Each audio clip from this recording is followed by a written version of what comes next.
October 1st, 2021, day 9 of 100 days, 100 starts. We spent all of today driving to go and meet a potential buyer for our Bucky, and he said he's going to take it, so we must just see whether it happens or not.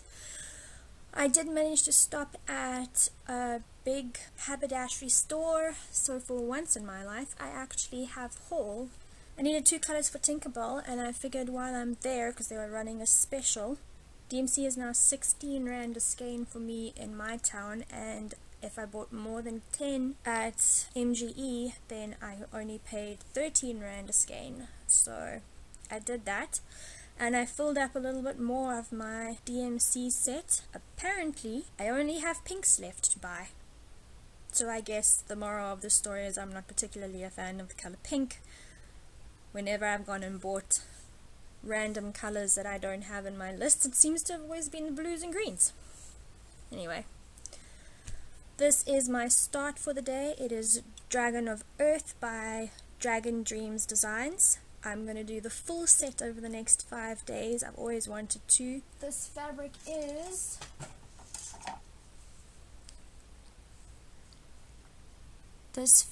is a 10, 20, 30, 1, 32, 30, let's call it 32, 64 count fabric, actually a cotton quilting fabric, so it's quite thin. I'm stitching it 1/2, which makes it a 32 count in the end, and I just wish that these butterflies weren't upside down, but yeah, yes, I think I got 200 stitches started on this. I got a little carried away. And then we have George. As you can see, I've almost finished the outer borders. I'm going to make a push for that next week, I think. I think I did this block, and I started this block, and I did that outer edge. But yeah, that's George. Being unable to cross stitch in the car on our drive, I took my mosaic blanket with me, and I didn't really get that much done actually. We were quite busy. I had him finished up to there, and I figured out that I did something wrong, so I had to undo 2 rows, then redo them, so I got 1, 2, 3, 4, 5, got 6 rows done, which is really not that much at all for me.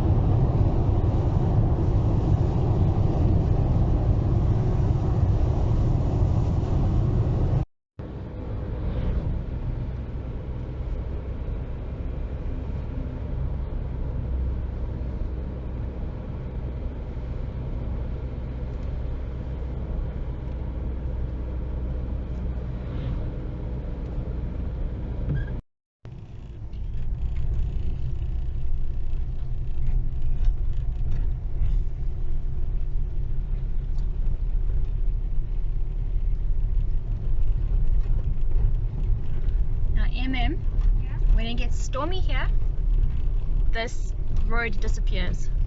Oh wow. There's a strap down there. Yeah, I was thinking coming up and off the strap.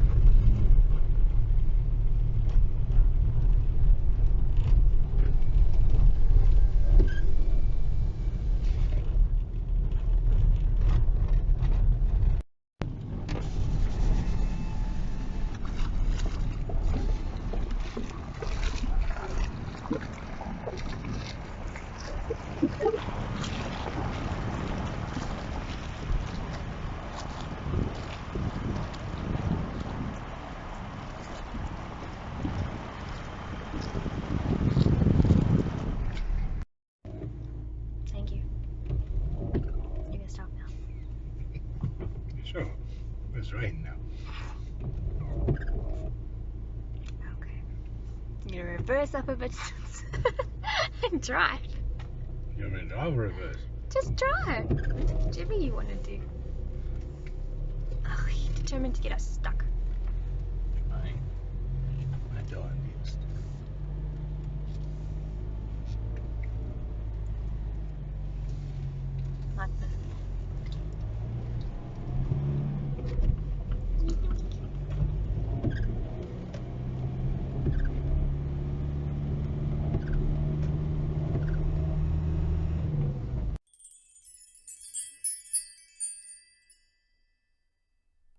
So this is voiceover Siobhan and coming to you live from the editing portion of these videos. Okay, so I got to show you this really cool plant that we saw in this guy's garden.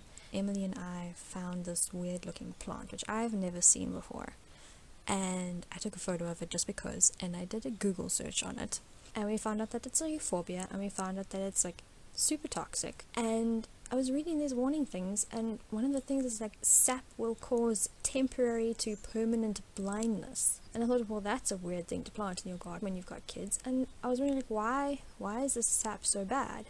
And this thing is you've got to hear this thing. So it's called the fire stick plant, or the pencil cactus. Now, I've seen pencil cactuses before, but I've never seen in this orangey red thing, and I assume that that's just a time of year color change, or something that the ones that I've seen have looked different, or they're the same family, they just aren't specifically the fire stick plant. But it is a Euphorbia tirocali. And then I found at the bottom of this one page that it's a latex plant, which, I mean, I'm allergic to latex. I'm allergic to tropical plants. Bananas are nicknamed the death fruit in my house because I have ended up in the emergency room because I had a single bite of a banana. So on the Wikipedia page it says that this plant is used as alternative medicine in many cultures, with countries like Brazil, India, Indonesia and Malaysia trying to use it to treat cancer, tumors, warts, asthma. I have asthma, I don't think I'd want to ingest this. Earaches, rheumatism, even toothaches. It's been promoted as an anti-cancer agent, even though research shows it suppresses the immune system and promotes tumor growth and leads to the development of certain types of cancer. I mean, it's been associated with Burkitt's lymphoma. Oh my gosh, its latex can be used as a fuel, which led chemist Melvin Kelvin, that's a name a mother could only love, to propose the exploitation of it for producing oil. It's particularly appealing because it grows on land not suitable for most other crops. Kelvin estimated that 10 to 50 barrels of oil per acre was achievable. In the 1980s, the Brazilian national petroleum company Petrobras began experiments based on these ideas, and it's been used in the production of rubber, but neither have been very successful. Well, it's a latex plant, so then the production of rubber makes sense. How big do these things grow? Up to 7 meters. Northeastern, Central, Southern Africa. Native in other parts of the continents, including the Arabian Peninsula, Brazil, India, Vietnam, Philippines, Ghana. Used to feed cattle. Yep. That's a big nope from me. Still, you learn something new every day. I suppose the good news is at least it's from Africa. And it is a succulent, so it's pretty drought resistant. Oh, here's some of the green ones. Okay. Now it looks like I was right, they only change colour in certain conditions. Oh, they flower and fruit. Interesting. This website doesn't even say that they're dangerous. Fascinating. Anyway, just thought I would add that in. I'm not really a plant person, but that one was interesting.